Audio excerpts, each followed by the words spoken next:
നേരമതയും ലങ്കേശൻ രാവണന്റെ നെഞ്ചിലിടുക്കിയായി വല്ലാതെ മോഹമുണർന്നു മൈഥിലിയെ കട്ടതുകൊണ്ട് എന്തെല്ലാം മുകില് വന്നെന്റെ കൈലാസനാഥ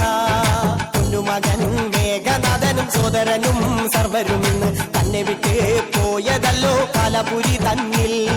പശ്ചാത്താപം നിറയണ് രാമന്റെ ശരമുനയാൽ മോക്ഷത്തിൻ പടി കടക്കാൻ മോഹമുദിച്ചല്ലോ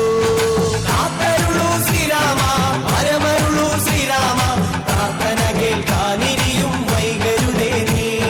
കാത്തരുളൂ ശ്രീരാമ പരമരുളൂ ശ്രീരാമ പ്രാർത്ഥന കേൾക്കാനിരിയും വൈകരുതേ നീ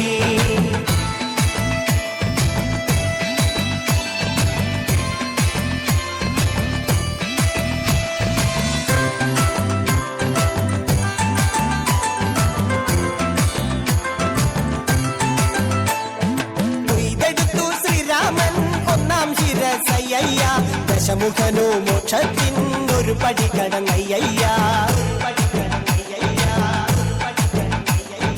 കൊയ്തെടുത്തു ശ്രീരാമൻ രണ്ടാം ശിരസയ്യ ദശമുഖനോ മോക്ഷത്തിൻ ഇരുപടി കടന്നയ്യ ആഞ്ജനേയ സ്വാമി അരികത്ത് രാമരാമേതി ജപിച്ചങ്ങു നിന്നു ലക്ഷ്മണന്റെ ഉള്ളിനകത്തൊരു പുത്തിരി കത്തി വിരിഞ്ഞങ്ങു നിന്നു ശ്രീരാമ പരമരുളു ശ്രീരാമ പ്രാർത്ഥന കേൾക്കാനിരിയും വൈകരുതേ നീ കാത്തരുളു ശ്രീരാമ പരമരുളു ശ്രീരാമ പ്രാർത്ഥന കേൾക്കാനിരിയും വൈകരുതേ നീ ഒന്നാനാം അമ്പെടുത്ത് രാമനയണ നേരമതയും ലങ്കേശൻ രാവണന്റെ നെഞ്ചിലിടുക്കിയായി വല്ലാതെ മോഹമുണർന്നു മൈഥിലിയെ കട്ടതുകൊണ്ട് എന്തെല്ലാം മുകില് വന്നെന്റെ കൈലാസനാഥ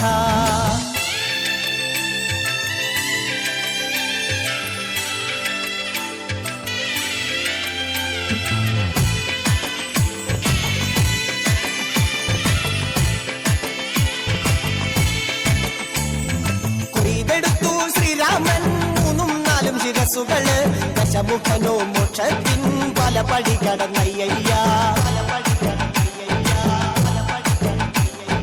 കൊയ്തെടുത്തു ശ്രീരാമൻ ബാക്കിയുള്ള ശിരസുകള് ദശമുഖനോ മോക്ഷത്തിൻ വാതിൽ കടന്നേ അയ്യ വാനരപ്പടകളിലെങ്ങും രാമജയത്തിൻ അലയൊലിയല്ലോ ലോകരെല്ലാം പാടി സ്തുതിക്കുന്നു രാമ രാമ ജയ ശ്രീരാമ രാമ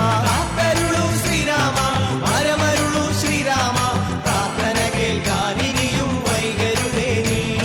കാത്തരുളു ശ്രീരാമ പരമരുളു ശ്രീരാമ പ്രാർത്ഥന കേൾക്കാനിരിയും വൈകരുതേ നീ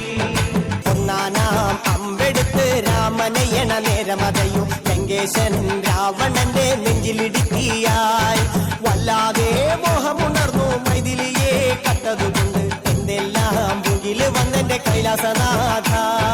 പൊന്നുമകൻ മേഘനാഥനും സോദരനും സർവരും ഇന്ന് തന്നെ വിട്ട് പോയതല്ലോ കാലപുരി തന്നിൽ പശ്ചാത്താപം